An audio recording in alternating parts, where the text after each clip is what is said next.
Si vous reconnaissez cette intro, c'est que comme moi, vous avez découvert Expédition GeForce il y a de ça une bonne grosse dizaine d'années. Et si ça n'était pas à travers les on-rides de la chaîne mythique et e-coasters, vous l'avez probablement vu dans Roller Coaster Tycoon 3, dans sa reproduction aux courbes approximatives. Si vous le connaissiez avant tout ça, alors vous êtes bel et bien un ancien dans le milieu, qui a peut-être même eu la chance de le découvrir dès son ouverture en 2001, avant même qu'il ne se fasse une réputation mondiale. Ou bien, il est peut-être possible que vous tombiez sur cette vidéo par hasard, sans même savoir de quoi je parle depuis le début. Bonjour les coaster fans. Aujourd'hui, je vais vous raconter mon histoire avec Expédition GeForce à Holiday Park. Soyons d'abord honnêtes entre nous, personne ne l'appelle, ou du moins quasiment jamais, par son nom en entier. Alors permettez-moi de l'appeler EGF, comme la plupart des personnes de la communauté parc ont coutume de le faire. Ce coaster est une légende dans le paysage coasterien européen. Et sans aucun doute, la montagne russe à laquelle on pense en premier lorsqu'on nous parle de bons coasters old school. Ouvert le 18 juin 2001 en la mémoire de l'appel du général de Gaulle. Non, je déconne, c'est un pur hasard, abusez pas. En réalité, Expédition GeForce a ouvert ses portes en 2001 pour fêter les 30 ans du parc allemand Holiday Park dans lequel il se trouve. Les gérants de l'époque décident de casser la concurrence en ouvrant ce qui devrait être le coaster allemand, en faisant appel au constructeur Intamin ayant ouvert l'année précédente le spectaculaire Millennium Force à Cedar Point aux États-Unis. EGF reprend d'ailleurs à peu près le même design de rails et de trains. Werner Stengel, papa des plus grosses dingueries de l'époque, et notamment de Millennium Force, intervient dans la création du futur bijou d'Holiday Park. Le parc ne le sait pas encore, mais il s'apprête à chambouler le paysage allemand de la montagne russe, et même le paysage européen. Le coaster a des stats plutôt impressionnantes pour l'époque. 53 mètres de haut, des forces atteignant les 4G, 120 km/h de vitesse de pointe, et surtout, une première drop inclinée à 82 degrés, et ça en tournant sur elle-même. Aujourd'hui, ces stats, bien que très intéressantes, sont de plus en plus communes en Europe. Seulement, remettons dans le contexte. En 2001, trouver un coaster avec de telles statistiques est quasiment mission impossible. Certes, Colossus à Hyde Park a ouvert en avril 2001, soit quelques mois avant EGF, et celui-ci atteint quasiment la même hauteur que le coaster d'Holiday Park, mais mis à part ça, le paysage allemand n'est pas encore celui qu'on connaît aujourd'hui. Pas de Taron, pas de Kernan, pas de Silver Star, puisque celui-ci ouvre l'année juste après, donc en 2002, mais EGF dispose d'un autre atout majeur qui en fera sa renommée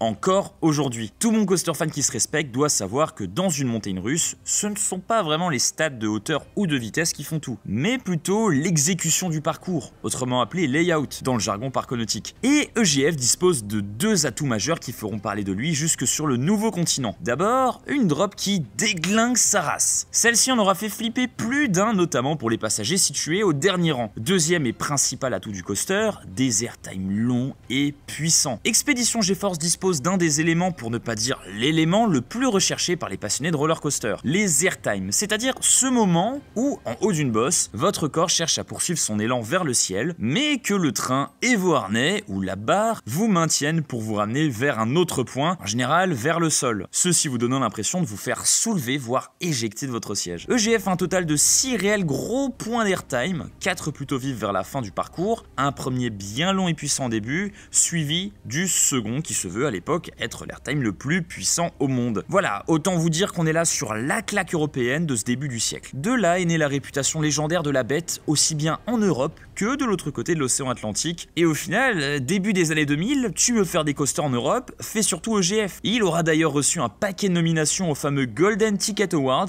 parmi les meilleures montagnes russes du monde au début des années 2000. Mais je n'entrerai pas trop dans les détails de ces nominations, étant donné que leur crédibilité est parfois discutable. Sa réputation de coaster à l'intensité folle aura même motivé un Américain du nom de Ricardo Rodriguez pour effectuer un nombre record de tours sur la bestiole. Il aura parcouru 29 000 km sur Expédition GeForce avec approximativement 200 tours par jour, surveillés de près par des médecins de l'armée allemande. Alors McFly et Carlito n'ont vraiment rien inventé? Eh ben non mon grand. Et de loin. Et me voici, gamin que j'étais, à jouer à Roller Coaster Tycoon 3 qui avait mis à l'honneur le coaster allemand dans les attractions préfabriquées proposées par le jeu, ou encore à regarder en boucle les quelques on-rides disponibles sur YouTube. Aucune idée à l'époque d'où provenait ce coaster de légende, si intriguant, tellement fascinant. Il faut attendre que le youtubeur Dinrel sorte une vidéo dans ce parc pour que je découvre que celui-ci se situe en réalité relativement proche de chez moi. Ayant grandi en Lorraine, Holiday Park n'est finalement pas un parc si inaccessible que ça, n'ayant qu'environ 2h30 de route à compter pour pouvoir m'y rendre. Mais voilà, comment convaincre ma famille de m'emmener dans ce parc dont la seule attraction intéressante se limite à une montagne russe de légende, lorsque, non loin de là, vous avez un Europa Park qui propose une offre variée bien supérieure à celle d'Holiday Park. Tant pis, je devrais prendre mon mal en patience. Et c'est lorsque je me lie d'amitié avec mon très cher Frank Coaster, que vous connaissez maintenant très bien, que le sujet d'EGF revient peu à peu sur la table. Par hasard, en plein mois de juin 2021, et certains d'entre vous ont peut-être été là au moment où c'est arrivé, Frank m'annonce en plein live Twitch qu'il vient de trouver des places au prix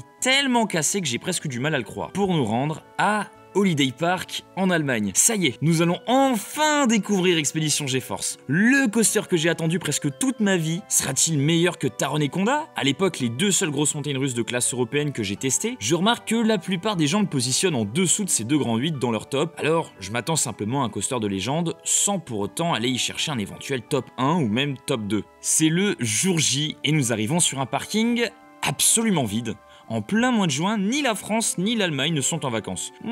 Ça sent le bon gros chain ride sur EGF. On entre dans le parc en se dirigeant directement vers la bête orange, perdue au milieu de sa forêt. La zone est d'un calme, mais d'un calme. Au pied de cette first drop légendaire, nous n'attendons qu'une chose, entendre le bruit du lift à câble qui démarre. Et vite pouvoir entrer dans la file. On remarque que d'autres passionnés venus d'Allemagne portent le t-shirt de l'attraction. Nous sommes décidément entourés d'aficionados d'Expédition GeForce. L'une de ces personnes venues de Belgique vient discuter avec nous et nous demande si nous sommes nous aussi venus pour l'anniversaire. Regard mutuel d'incompréhension entre Franck et moi, jusqu'à ce qu'elle nous dise « Mais oui, on est le 18 juin, c'est les 20 ans de GF aujourd'hui ».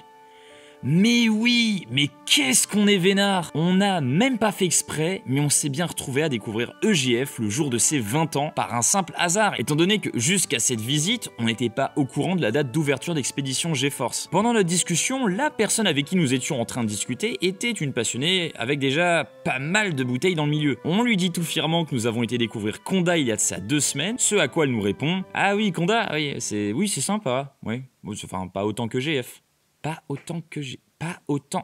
autant que... Choqués de cette information, Franck et moi ne savons plus quoi penser. EGF n'était-il pas censé être un bon coaster dépassé par des nouvelles grosses machines européennes? Avec toutes ces avancées technologiques, n'était-il pas censé être moins puissant? Elle nous conseille fortement de nous placer au dernier rang pour notre premier tour, et voilà que quelques secondes après, les portes s'ouvrent. Enfin, le petit truc qui tient l'entrée de l'attraction, c'est pas une porte. Et EGF est en route. Mon Dieu, qu'est-ce que ça faisait longtemps que j'avais pas autant stressé avant un coaster. Un mélange de hype, de main moite et de gorge sèche. On va s'installer au dernier rang de cette machine impressionnante. La madame belge m'a fait stresser avec son histoire de coaster plus sensationnelle que Conda.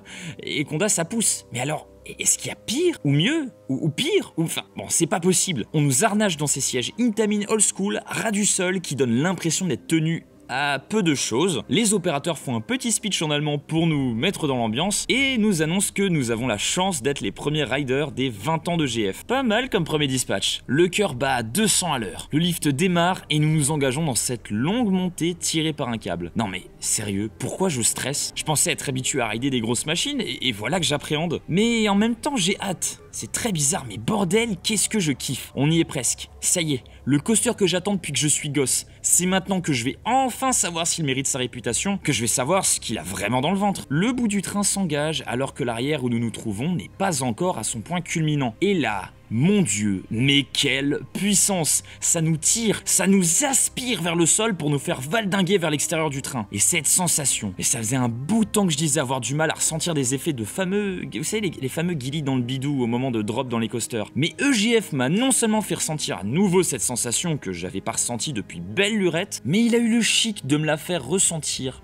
plus fort que je ne l'ai jamais ressenti. Et encore aujourd'hui, excepté la drop d'RTH au last qui s'en rapproche un peu, aucun coaster n'a réussi à égaler ce que j'ai pu ressentir lors de mon premier ride d'EGF au last. Après ça, le train dévale la suite du layout et bien je m'en souviens pas totalement. Non, mis à part la drop du premier ride, ça n'est pas le premier ride qui m'a marqué pour la suite du parcours, mais plutôt le deuxième, le troisième, le quatrième ride, bref. On aura tellement adoré cette bestiole que Franck et moi aurons eu l'excellente idée de faire un nombre de rides pour chaque année du coaster. Nous aurons donc atteint les 20 rides pour les 20 ans de GF. Et pour aller jusqu'au bout, nous aurons même ridé 23 fois pour être plus exact, à toute heure et à toute place, tant le parc était vide. Bon verdict, après 23 rides, je baisse mon chapeau bien bas à monsieur Ricardo Rodriguez qui, comme je vous l'ai dit plus tôt, passait ses journées pendant plusieurs mois à rider EGF 200 fois par jour. À seulement 23 rides, je commençais clairement à saturer. Bonne grosse fatigue sans doute due à la chaleur, mais la bête n'y était pas pour rien. J'ai un peu dû serrer les abdos sur le dernier ride pour tenir le coup, car le monstre orange commençait gentiment à me faire voir gris dans les creux. Et petit bonus, dû à son design de train un peu old school, la barre qui retenait mes jambes commençait de plus en plus à me faire des bleus. Je n'ose même pas imaginer l'état des jambes de Ricardo Rodriguez après 29 000 km sur EGF. Mais après 23 rides, j'ai aussi un avis bien détaillé sur la bête. EGF, ça n'est donc pas juste une drop de l'enfer au last, c'est aussi une vitesse folle de A à Z qu'on ressent bien au premier rang. De longs airtime comme j'en ai rarement ressenti dans d'autres coasters. Alors oui, j'ai pas encore ridé de coaster de chez RMC et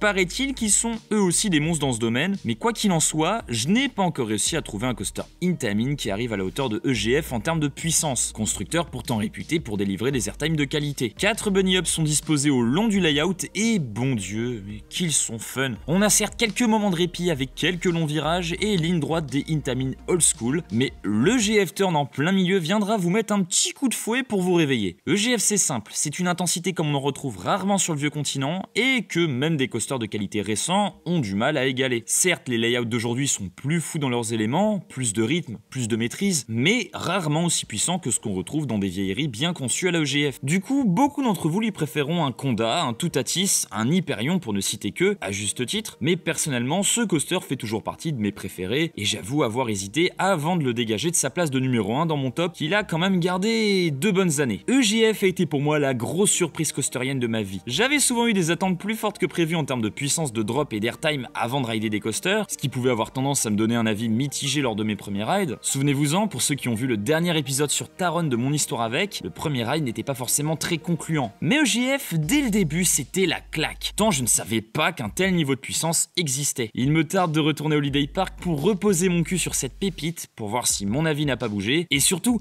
pour le plaisir de le refaire. N'hésitez pas à me dire en commentaire votre histoire avec Expédition GeForce, et si vous n'avez pas encore eu la chance d'aller le tester, eh bien, qu'est-ce que vous attendez? Foncez, allez vite au Holiday Park. J'espère que cette vidéo vous aura plu et que ça vous aura donné envie de faire ou refaire EGF. Si tel est le cas, n'hésitez pas à mettre un like pour mettre la vidéo en avant. Le référencement, vous connaissez tout ça. Vous pouvez aussi vous abonner pour ne pas rater les prochaines vidéos, comme d'habitude, mercredi 18 h. Et on va en avoir de la vidéo, je vous le dis, du vlog en Allemagne et un peu plus tard la découverte d'un certain parc de l'Est parisien dont il fallait que je me fasse une idée depuis longtemps. Quant à moi, sur ce, je vous dis à plus, les coaster fans.